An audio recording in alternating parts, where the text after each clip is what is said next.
Hey everyone, Humphrey here with RouterGods doing another resume review. Doing this outside because, why not? And also, you can't beat that. We've got a 2-column design, very colorful. I would not use this colorful design in most IT work, handing in your resumes. It may work if you're going for PR or marketing, but not for your traditional IT company. Upper left-hand corner, we got a picture that's blacked out for privacy. We'll talk about the picture a little bit later. We got contact info, that's fine. Methodology, this is, what is this?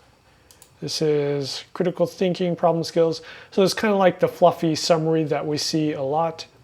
We have areas of interest. And also, by the way, if you see something that's highlighted, that's just because of the program that I'm using to highlight stuff. Areas of interest, this is more like hobbies. We'll talk more about that.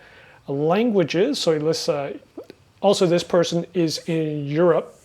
And so we've got Italian, English, and French, fluent mother tongue for Italian, and Spanish and Russian.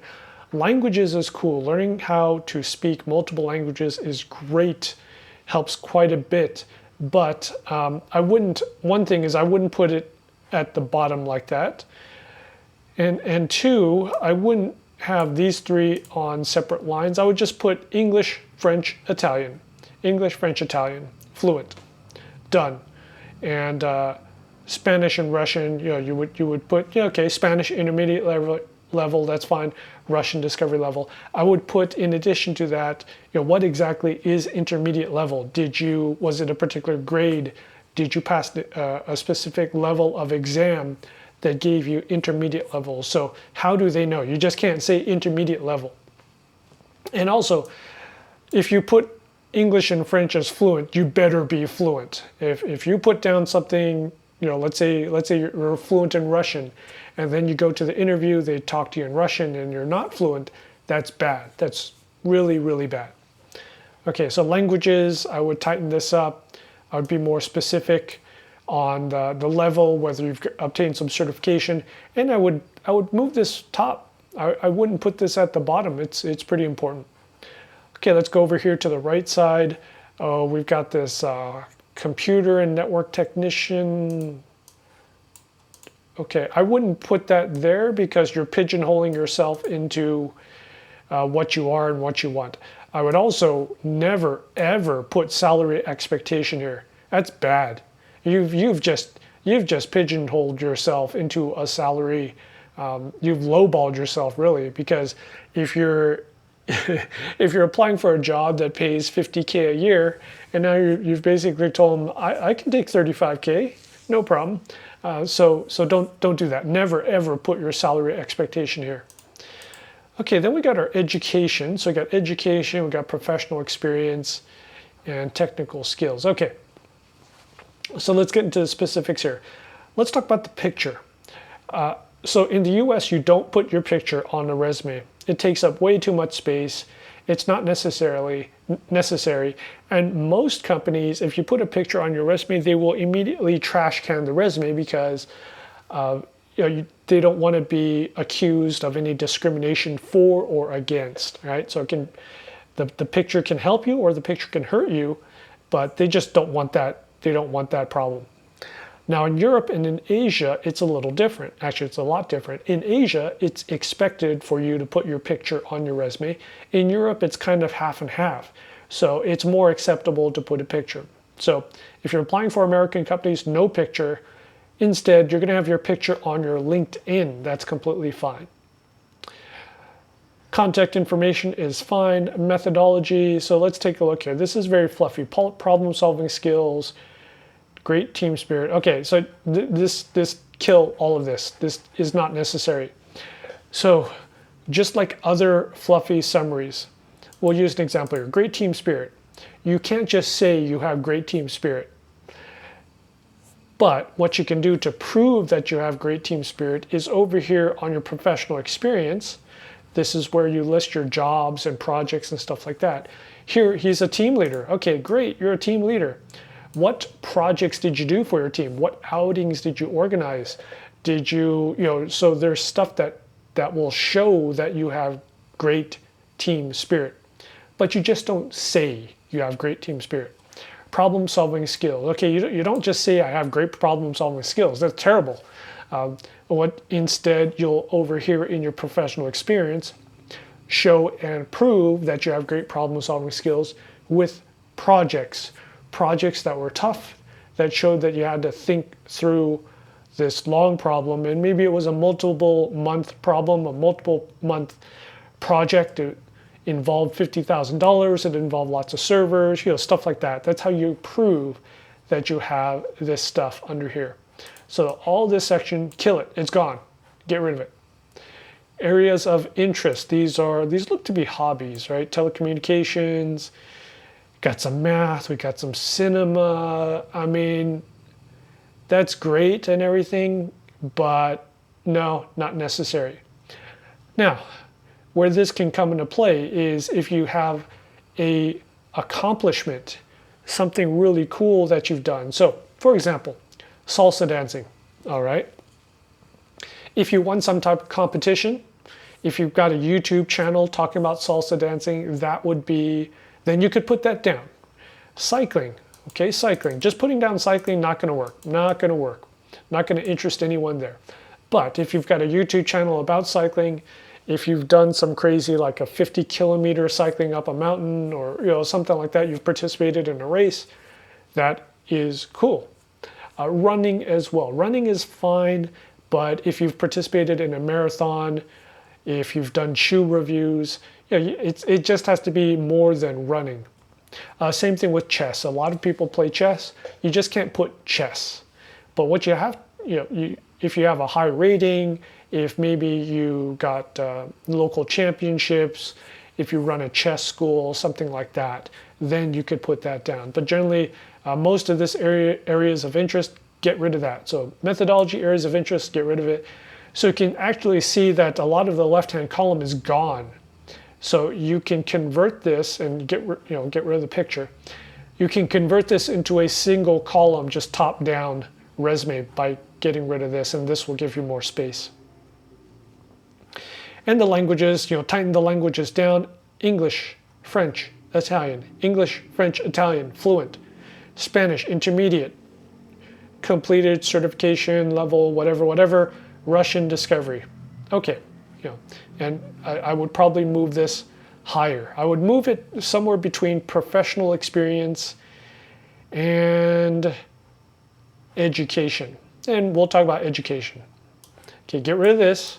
Education, you got your certs here, and you got your formal education, diploma, your high school, that type of stuff. All right. We don't care about your high school. It's back in 2015, so that's 16 years ago. No one cares where you went to high school. This is fine. So this is your formal education. And this is cool. Music production and sound engineering. A lot of IT folks came from video production, video editing, music production, sound production. There's some decent overlap with those folks. And I would keep that in there. But what I would do with this education is this person's put the IT certs along with the formal education. So what I would do is I would split this up and I would have the certifications up top. So having A+ is pretty good. Having a CCNA is pretty good.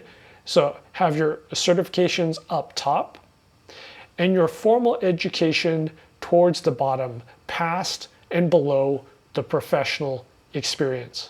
Okay, so certs at top, move the formal education to the bottom, and get rid of the diploma. The high school diploma, no one cares. Going down to the professional experience. Okay, so 2020, this is the tech support job here. That's great. Team leader and project coordination, VIP support, monitoring. Okay. Typical thing we see, no specifics. Team leader, how big was the team? Team leader, what type of team did you lead? Team leader, what was your budget? Team leader, what did you do as a team leader? Did you coach? Did you do new hire orientation? Did you, what did you do as a team leader? Just saying team leader doesn't mean anything. Project coordination. Okay, don't say project coordination. What projects did you complete? I completed this $50,000 budget project under schedule, and it was to update 50 servers with this. You have to be specific. VIP support. Who were the VIPs? What were the what department? Was it the CEO? What did you support them with? Statistics and performance monitoring. What statistics? What did you monitor? What did you use to monitor? Was it SolarWinds? Stuff like that. How often? What would happen if the monitoring went wrong? If something blew up, if the servers blew up, what did you do? Did you just monitor? Did you just look at it? Did you open tickets? So you got to be specific. We have this other position, and once again, help desk support. How many people? What did you support? Was it all the desktops? Was it laptops? Phone management. What was the phones? How many phones? Windows 10 migration project. How long was the project? How many machines? Machine preparation. What did you do for the machine preparation? Was it ghosting? Was it setting up all the applications? Was it laptops? You got to be specific. And then we have this looks like some type of music network technician position. 4 years. 4 years is pretty good. Once again, you just have to be specific here. And then we have technical skills. Some people like putting the technical skills up top. And yeah, this might be a situation where you would put the technical skills before the professional experience, just to give someone a quick snapshot in what you're doing. And so we've got routers, switches, and Wi-Fi devices. What types of routers, what type of switches, what type of Wi-Fi devices, and VLAN, WLAN, inter-VLAN routing. Okay, so you've already put router, switches, and Wi-Fi devices here. Switches do VLANs. So wireless LAN, Wi-Fi, that's covered. Inter-VLAN routing, that's what routers do. So you don't need to put that. This whole line you could kill. This whole line you could kill as well. Network redundancy, no one cares. Spanning tree, ether channel, kill that. So just leave in routers, switches, and Wi-Fi, and just be specific on what the routers were, what the switches were, what the Wi-Fi devices was. And then we have software and deployment. So you can get rid of the titles here. Configuration and deployment, or troubleshooting. You don't need that. You don't need the software and deployment here. And VMware, AirWatch, okay, so that's an MDM, that's fine.